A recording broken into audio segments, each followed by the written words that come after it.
Summer Night Lights was first started in 2010. It was an initiative under the Building Healthy Communities, funded by the California Endowment, that convened over 80 community leaders in the city of Long Beach to really look at how we can address violence in our communities. During that time, we're faced with economic development challenges. In 2010, there was no summer school opportunities for our youth and children during that time. We had a very high violence incident, and so through many meetings, many convenings under the Building Healthy Communities with over 80 stakeholders in our communities, what we really did is strategically looked at what are the best practices, how can we reduce violence in our communities by providing programming that's most effective. And so what we did is we looked at what the city of Los Angeles was doing with their Summer Night Lights. And what we did in the city was we adopted their Summer Night Lights strategy model, knowing that they had some great results and reduced violence by 40% in their communities through their Summer Night Lights program. In 2012, working in partnership with our police departments, with our Parks and Recreation department, it was really important that for Long Beach that we had a brand name that represented Long Beach. And so what we did was we changed the name to the Be S.A.F.E initiative. The program is offered at a variety of different parks and community centers throughout the city of Long Beach. And it's truly just an extension of recreation hours, and it allows the community to come and participate in a variety of activities from fitness, sports, arts and crafts, music, movies, cooking, and just a variety of different fundamental classes that are offered to the community members. And it's a fun way for the families to be engaged in a fun, safe environment at our parks. Peace on our streets. Peace on our streets. Peace on our streets. A peace march is more than just a march because, again, it gets folks together. It gets like-minded people in our community to come and walk, to talk about it, to engage with one another, to talk about some of the issues that are happening in our community, to come up with solutions, to brainstorm, to leave information. And so I think that's very important. It's important for people to come out in their communities and be able to have a peaceful walk. Violent crime is never a good thing. We have to work together as one city to address the root of issues. I personally believe in community empowerment. And community empowerment tells me that a community is not made up by trees, it's not made up of incidences of crime and statistics, it's not made up of buildings. A community is made up of people. And transformative leadership says, be the change that you want to see in the world. So the only way that you can change a community is to change the thinking of its people. Am I right? So those of you who live in your communities, the only way you can impact and improve your community is to change the way that you think and to empower yourself to be the change you want to see in the community. That's what I want to say today.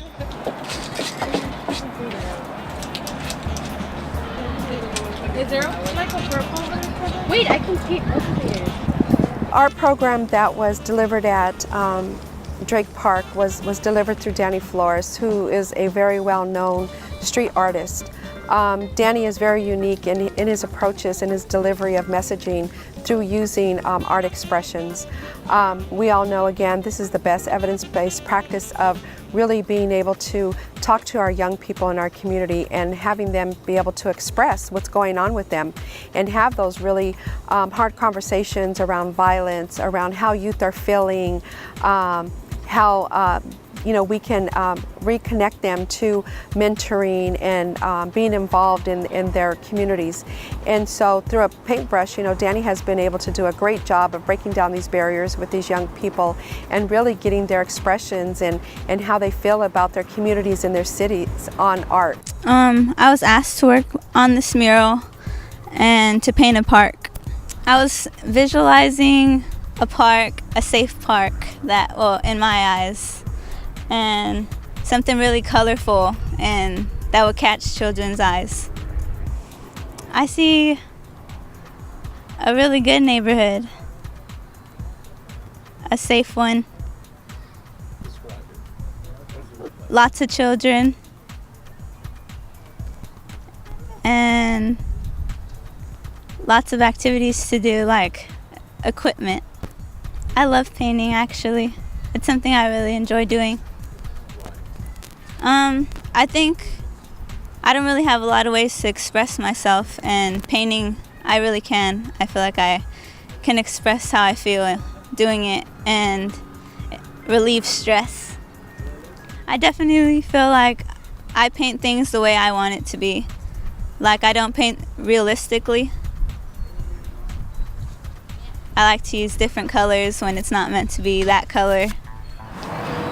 Yeah, the lettering is basically like Old English switched up to my kind of style, like sort of graffiti kind of way. And then the silhouettes representing Long Beach city lights and the palm trees. And basically the logo here is just a logo out of a band, and then that's how I do my hair.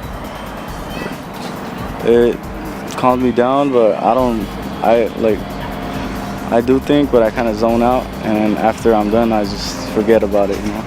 I don't really focus on that. I'm just focusing on what colors I'm gonna put and stuff like that. This is how my world looks like. So that's, yeah, but basically. My painting is just about my life, what I like, makeup. Right here is Centro. They helped me a lot. My parents, my culture. I'm Catholic. Yeah, so it's just like a little of everything. I'm a very peaceful person. I was born here in Long Beach. My parents are from Mexico. So yeah, that's why I have all that in there. It tells my story. Like, if you look at it, you can see that I was born here, and yeah, it's my culture.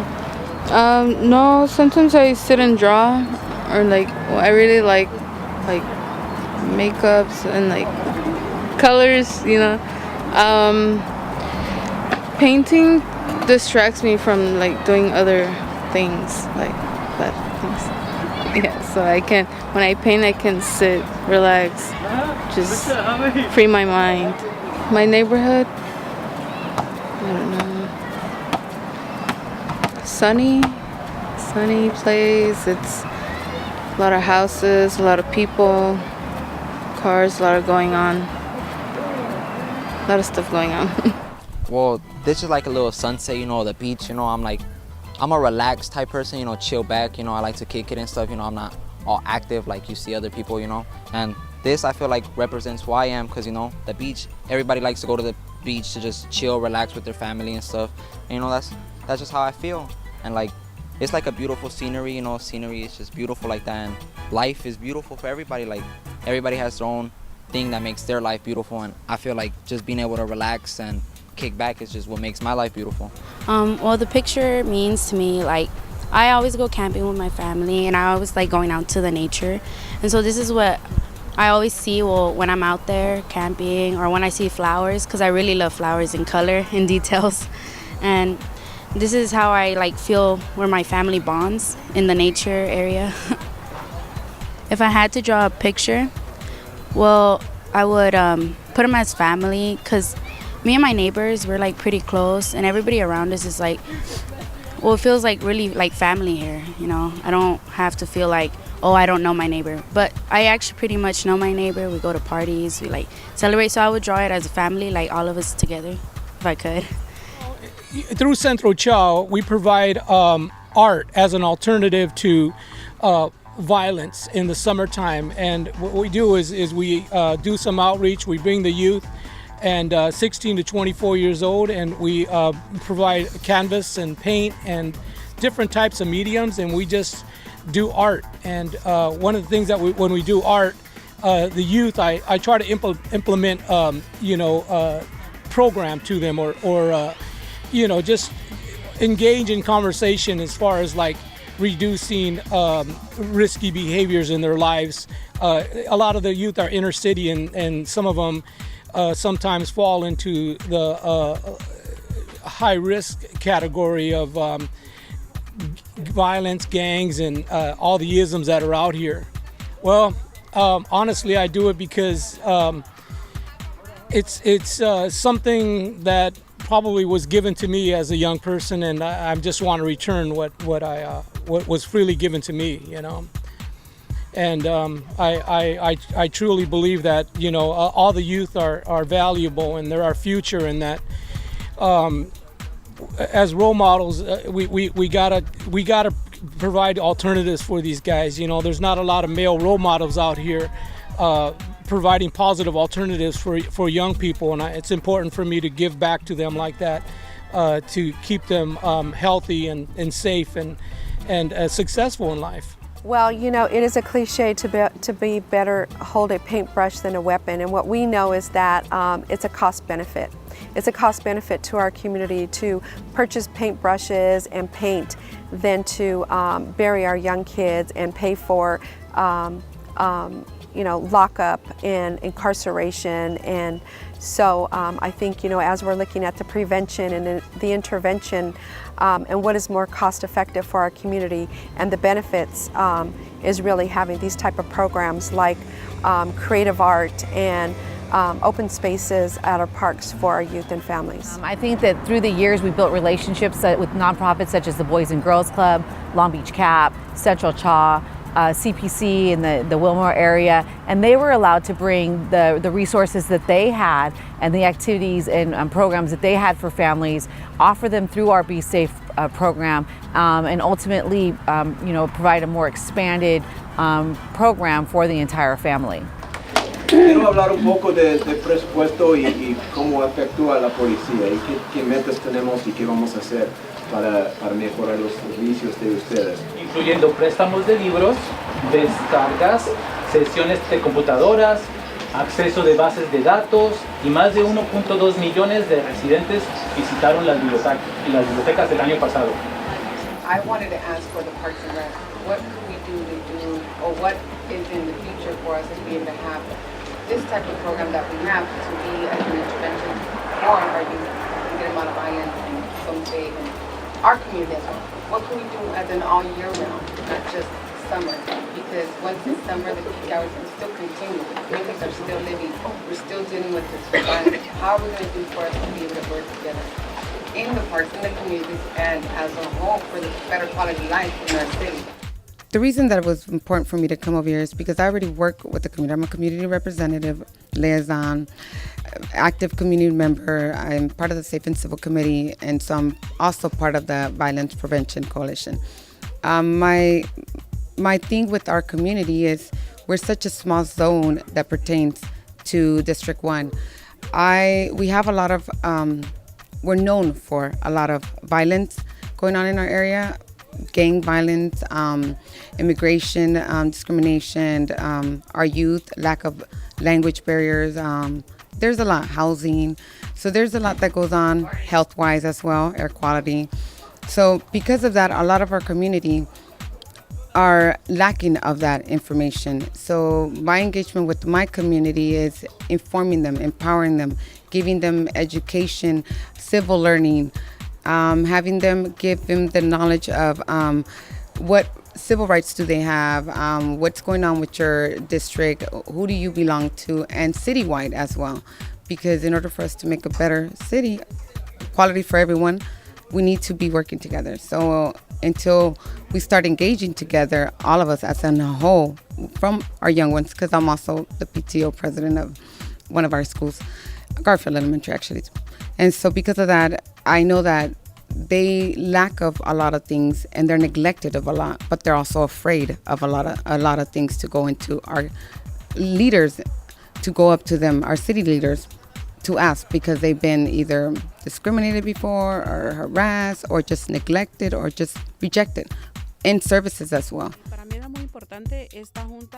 This meeting was because there's a lot of lack of resources not being met from our city. She said given to our community. Community wants to participate and join and work collectively with everyone that is doing the services, but it's lacking on our side and it's being neglected. Lo importante para mí era And it's very important that the city recognizes and realizes that they do exist, that that community is existing community. And in order for our kids to be able, for the future of our kids and their education, and to end this violence on that area, we need to make sure that the city knows that we're aware and that we're here. I think that it's always an important thing. I mean, the budget's never the sexy subject, but I think it's an important subject because when folks say, why aren't there enough police in my area, we have an answer to that in the budget. We haven't funded for that. Or why are there not enough programs at our parks for our children? Why are the libraries closed on Mondays? The budget has all of those answers, and I think people don't really make the connection until you bring that to them. And so this was a great opportunity to do something in a different language in Spanish and bring something to the community that really needed it the most.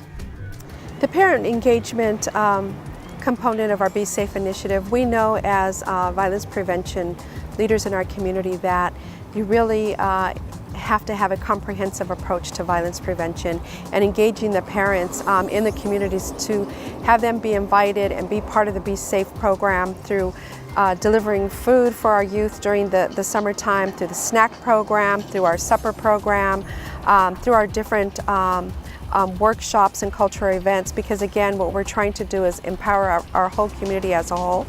And we know that it's important that our parents are empowered with information around healthy foods, nutrition, economic development, home ownership. How do we keep our community safe and healthy? How do we connect to the different public resources like our health department, our police department, our library services?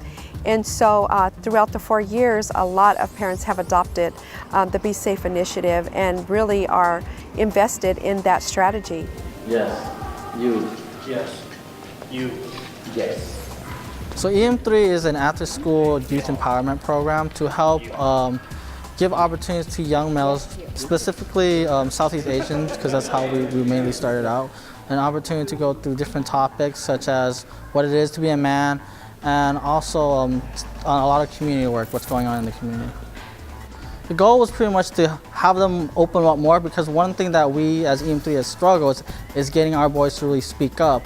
And with the help of June, that has a lot of experience in theater and a lot of the topics, I felt like, this could be a good way to help bring them out. We want to challenge people what feminism means. We want more men to stand up and say, hey, I'm a feminist because why? This past month, about 2 months, I've been facilitating workshops that deal with violence prevention. And the way we deal with violence prevention is by looking at where violence stems from in our society. And a lot of that comes from this pressure to be very masculine. And hypermasculinity results in a lot of dominance. And it's also why we have a very patriarchal society that really emphasizes on dominance and control. So the way I approached violence prevention is through activities that helped our young men redefine what masculinity means to them. And we did that by breaking it into 4 different workshops. The first one being Man Up, redefining masculinity, because a lot of all young men hear the term man up throughout their lives. And of course that reinforces man up, which means reinforces dominance and control. The second one was Women Hold Up Half the Sky, which was really to show the contribution of women in our society and why we need to hold them up high and help them regain back that confidence, and also for the young women in the workshop to understand how powerful and significant they are. The third one was The Revolution Begins at Home, redefining what the role is for a man and a woman in the home environment, because a revolution doesn't have to be riots and protests. It can be simple changes, such as helping your mother wash the dishes or do the chores and telling your family how often you love them. And I think as young men, we often avoid that because it can be seen as being sensitive. But we want to show that all of us both possess masculine and feminine roles. And we need to embrace both of those sides of ourselves. And the last one was hip hop and homophobia. And hip hop is such an influential culture in our younger generation. And really the purpose was to show the origin of hip hop, which is peace, love, love unity and having fun, yet how hip-hop has turned into profit and promoting messages such as sex, drugs, and violence, all for money. And so we wanted to bring it back to the essence of hip-hop, and also to write our own hip-hop lyrics to fight homophobia, because so much homophobia is present in the hip-hop culture. A real man is a person with responsibility, a person with unconditional love for their loved ones, a person that can accept themselves for who they are and what they do, to know right from wrong, and to be strong when someone you love is gone. Well, writing that letter, it gave me a lot of feelings because I love my mom so much. She did a lot for us. She sacrificed many things, such as going to college and all that. She raises 4 kids, me, my brothers, and my sister. She had to work 2 jobs, and just writing that poem made me feel emotional. And from even 3, I learned that it's okay to be emotional, and it's okay to cry sometimes. And just tell your mom you love her; it wouldn't hurt. And because one day she's not gonna be there, so just love your family, love your parents, love your siblings, because one day they're not gonna be there. Yes, so one of the other benefits of having a Be Safe initiative in the park is having those youth being trained on the public health approach to violence prevention and giving them a summer job, a work experience, to be able to work at their parks where they live and provide beautification, to provide resources and activities for youth to come through a poetry program, through a art class, through parent workshops. So a lot of our young people have been employed during our Be Safe initiative and been able to work in their local communities at their local park, which again is a cost benefit that really helps reduce trauma and promotes healing in our community for our young people, because they're able to have a sense of connection and being involved and working. And so that is the biggest healer in reducing toxic stress in our community. The Be Safe program has continued to grow. We feel that this last year was very positive, that we touched about just over 50,000 family members throughout the city of Long Beach. And those 50,000, and their return customers, return participants, coming to the park day after day. The Be Safe program was offered for 10 weeks this summer, Monday through Friday for 3 hours, from 6 to 9, in the evening. And, do we have any statistical information that say crime was down? I believe that the program had a very positive effect on lowering crime. When you keep a center, a park, a facility active, then the crime doesn't want to come there. They don't want to be where the park is active and busy with people. So we feel that our Be Safe sites were, created a safe place for the neighborhood and residents to engage. And what we've seen throughout the 4 years is specifically, if we looked at the past years before the Be Safe initiative was implemented, during the summertime we reduced violence. And so we were able to save lives of youth. And I think that's the biggest impact. We were able to reduce some of the child domestic violences that happen in the homes because parents had a place to go to during the summertime and take their children. We were able to promote healthier youth developments and get youth on track to stay in school and go on to college and get information. So the cost benefits to putting prevention and intervention programs and utilizing the strengths of our community, like our police department and our intervention workers who are very knowledgeable about their communities and play a big role in intervening and reducing violence in our community, has been a great impact in these park communities at Admiral Kidd Park and Drake Park and Martin Luther King Park and Houghton Park. Historically, those have been very high crime park neighborhood areas. It's a pleasure to be out here today, to look around and see the faces here and so many kids, young people.